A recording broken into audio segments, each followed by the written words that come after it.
തെങ്ങിന്റെ വളപ്രയോഗം. ഒരു തെങ്ങിന് 1 മുതൽ 2 കിലോ കുമ്മായം ഒരു വർഷം ചേർക്കണം. ഇതിനു പുറമെ ഒരു തെങ്ങിന് 25 കിലോ കാലിവളമോ കമ്പോസ്റ്റോ ലഭ്യതയ്ക്കനുസരിച്ച് ചേർത്തു കൊടുക്കണം. ജൈവവളങ്ങളുടെ ലഭ്യത ഉറപ്പുവരുത്താൻ തെങ്ങിൻ തടത്തിൽ ഡേഞ്ച, വളപ്പയർ എന്നിവ വിതച്ച് അവ പൂക്കുമ്പോൾ ഉഴുതു ചേർക്കുന്ന രീതിയും അനുവർത്തിക്കാം.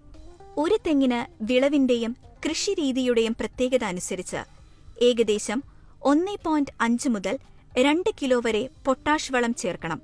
പൊട്ടാഷിനു പുറമെ തെങ്ങൊന്നിന് 1 കിലോ യൂറിയയും 1.5 കിലോ മസൂറി ഫോസ് അല്ലെങ്കിൽ റോക്ക് ഫോസ്ഫേറ്റ് വളവും ചേർക്കണം. തെങ്ങിന് കായ്പിടുത്തത്തിന് വേണ്ട മൂലകമാണ് പൊട്ടാഷ്. പൊട്ടാസ്യത്തിന്റെ കുറവ് കായ്കളുടെ എണ്ണത്തിലും വലുപ്പത്തിലുമുള്ള കുറവിന് ഇടവരുത്തും.